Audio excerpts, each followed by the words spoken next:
여러분은 가방이 지구를 지킬 수 있다고 생각하시나요? 가방이 변신 로봇도 아니고 어떻게 지구를 지킬 수 있을까요? 자신들이 만든 가방이 진짜 지구 환경을 지키는데 작은 역할을 한다고 믿는 가방 브랜드가 있습니다. 심지어 이 지구를 지키는데 일조하고 싶은 사람들이 점점 많아져서 이 가방이 탄생한 스위스보다 정작 대한민국에서 더 많이 팔리는 브랜드. 오늘 7분 브랜딩이 픽한 브랜드는 세상에 하나뿐인 가방 프라이탁입니다. 예전에 제가 이 가방을 메고 부모님 집에 갔더니 저희 아버지가 딱 이렇게 말씀을 하시더라고요. 좀 기분 나쁜 얼굴로.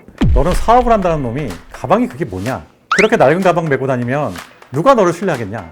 그래서 제가 좀 대답했죠. 아버지 이거 새 건데요?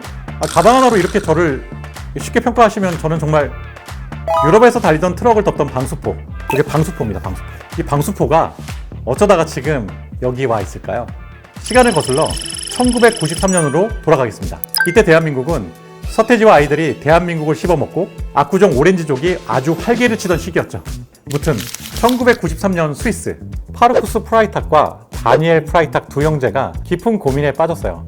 이 두 명은 항상 자전거를 타고 다니는데 스위스가 비가 많이 오니까 항상 가방 안이 젖는 거죠. 그래서 자전거를 타면서도 비 오는 날에 젖지 않고 또 튼튼하고 멋진 가방을 만들 수 없을까? 이런 고민들이 있었던 거예요. 그러던 어느 날 창밖을 바라보던 형제는 도로 위를 달리던 트럭 방수포를 보게 됩니다.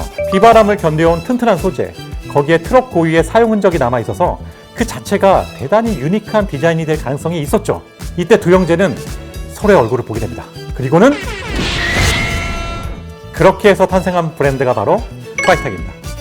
여기서 프라이탁이라는 이름은 독일어로 금요일을 의미하는데요. 주말을 앞둔 금요일처럼 자유롭고 창의적인 느낌을 담고 싶었던 프라이탁 형제들의 철학이 담긴 이름이면서 두 형제의 이름이기도 한 프라이탁이 탄생하게 됩니다.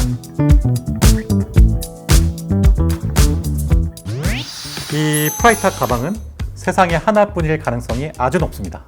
유럽을 돌아다니던 트럭 방수포와 폐 재료들을 만들다 보니 소재의 마모 정도도 다 다르고 방수포 원단이라는 게 디자인 개념이 되게 모호하고 또 그것들을 잘라서 가방을 만들다 보면 하나도 같은 디자인이 나올 수가 없는 거죠. 여러분들 이거 보세요. 이게 어떤 트럭에서 어디서 나왔는지를 알 수가 없고 그 차가 어딜 돌아다니는지도 알 수가 없고 어떤 비와 어떤 환경에서 됐는지도 알 수 없으니까 이 원단의 스크래치나 모든 느낌이 다를 수밖에 없지 않을까요? 그죠? 생각해 보십시오. 여러분들이 지금 가지고 있는 가방은 전 세계 몇 개가 있을까요? 아마 대부분 대량 생산을 통해서 만들어졌을 테니까 최소 수천 개는 있을 겁니다. 웬만한 소형 자동차 한 대 값인 아주 비싼 명품 가방 역시 똑같은 디자인의 제품이 똑같은 재질의 똑같은 원단의 똑같은 색깔의 제품이 전 세계 명품 매장과 온라인에 똑같이 진열되어 있죠. 심지어 똑같지 않으면 문제가 됩니다. 왜 안 똑같냐고. 그죠? 하지만 여러분이 들고 있는 이 프라이탁 가방은 세상에 단 하나뿐일 가능성이 아주 높습니다. 앞서 말씀드린 대로 세상의 트렌드를 쫓지 않다 보니까 유행이라는 개념도 없어요. 트렌드라는 게 워낙 빨라서 늘 쫓아야 하는 대상이잖아요. 프라이탁은 전혀 관심이 없어 보입니다. 이 시크한 매력으로 전 세계 유일무이한 가방 브랜드가 되지 않았을까요? 그러고 보니 프라이탁은 유명 연예인을 모델로 쓰고 있지도 않아요. 더 놀라운 것은요, 기능적으로도 이 프라이탁 가방이 뛰어나다는 것입니다. 실제로 프라이탁 가방을 메고 있는 주변 사람들에게 물어보면 실제로 이렇게 얘기합니다. 편해서, 실용적이어서 라고 대답할 때가 많아요. 그냥 맨다라는 거예요. 자신이 환경을 생각한다거나 착한 소비를 해야 된다거나 뭐 이런 가치하고 무관하게 그냥 예뻐서 편해서 들고 다닌다는 사람들이 아주 많죠. 그것도 그럴 것이 트럭 방수포로 만들었으니 그리고 안전벨트로 끈을 만들었으니 얼마나 튼튼하겠습니까? 심지어 수납 공간까지 너무 간단해서 뭐든지 다 넣어도 아무 문제가 없을 것만 같죠. 저는 여기서 프라이탁의 놀라운 브랜딩을 느낍니다. 실용적이지만 세상에 하나밖에 없는 유니크한 내 가방이라는 거죠.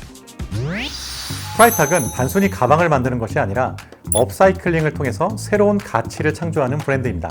트럭 방수포뿐만 아니라 폐 자전거의 타이어, 자동차 안전벨트까지 버려진 제품들을 활용해서 완전한 가방을 만들고 있죠.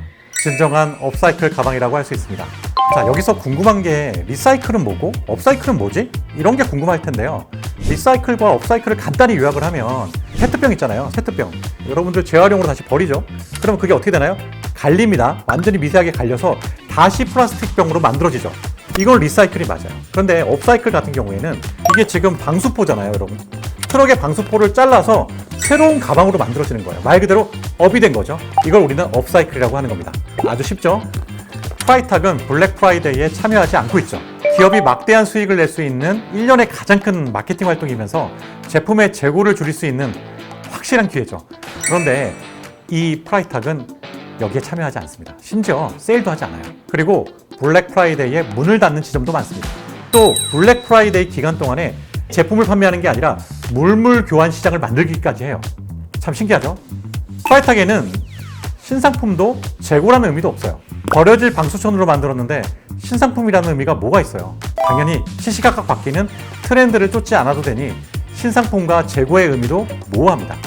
하지만 프라이탁이 블랙 프라이데이에 참여하지 않는 가장 중요한 이유는 대량 판매를 통한 단기적인 이윤 추구가 환경을 생각하는 프라이탁의 경영 철학에 반하기 때문입니다. 한번 생각해 보시죠. 우리나라의 많은 기업들 중에 얼마나 많은 기업들이 자신들의 이윤보다 경영 철학을 우선으로 비즈니스를 하고 있을까요? 다시 돌아와서 환경에 진심인 이 브랜드는 지속 가능한 순환 경제를 경영의 가장 중요한 가치로 두고 있다고 앞서 말씀드렸습니다. 비즈니스와 환경 보호가 순환될 수 있어야 한다는 의미인데 프라이탁은 이렇게 방법을 제시하고 있죠. 새로운 원료를 사용하지 않고 이미 존재하는 자원을 최대한 활용해서 환경을 보호하며 심지어 제품이 수명이 다한 후에도 다시 재활용할 수 있도록 제로 웨이스트를 실천하는 것입니다. 프라이탁에서는 사용했던 가방이 더 이상 쓸 수 없는 상태가 되어도 버리지 않습니다. 가방을 프라이탁 매장이나 공식 웹사이트를 통해서 반납을 하면 새 것처럼 수선을 해주니까요. 이렇게 제품이 한 번 쓰이고 나면 끝나는 것이 아니라 순환 경제의 일부가 되도록 만드는 것이 프라이탁의 철학인 거죠. 이런 환경에 대한 기업의 철학은 수많은 소비자에게 나도 지구를 지키기 위한 현명한 소비를 하는 일원이라는 돈으로 살 수 없는 내적 자부심을 주는 것만 같습니다. 바로 여기서 중요한 그들만의 빛나는 브랜딩을 저는 발견하게 되는데요. 바로 소비자가 착한 소비를 하고 있다는 내적 가치를 느끼게 한다는 것입니다. 좀 더 자세히 말해보면 프라이탁 가방을 메고 있는 내가 스스로 좀 멋있다고 느껴지는 느낌인 거죠. 프라이탁은 한 번도 컨슈머에게 착한 소비를 하라고 이야기하지 않습니다. 환경에 대한 강요도 하지 않죠. 그저 가방에 대한 그들만의 철학을 담아내고 그 철학의 일관성이 부여될 수 있도록 해야 할 것과 하지 말아야 할 것을 정확하게 구분하면서 자신만의 브랜딩을 쌓아오고 있습니다. 브랜딩이란 앞서 설명했지만 기업 또는 브랜드가 추구하는 정체성을 사람들에게 설득하는 과정이라고 이야기했습니다. 브랜딩 끝에 ING가 붙는 것은 그러한 노력을 지금도 하고 있다는 의미이기도 하겠죠. 저는 시청자 여러분들도 자신만의 브랜딩을 만들어가면 참 좋겠다라는 생각을 감히 해봅니다. 자신의 삶에 이루고 싶은 작은 목표를 만들고 그 목표를 향해서 열심히 문제를 해결해 나가며 도전하는 것이 저는 브랜딩과 너무 닮았다는 생각을 하거든요. 세상 모든 사람들이 자신을 브랜딩할 수 있을 때까지 7분 브랜딩이었습니다.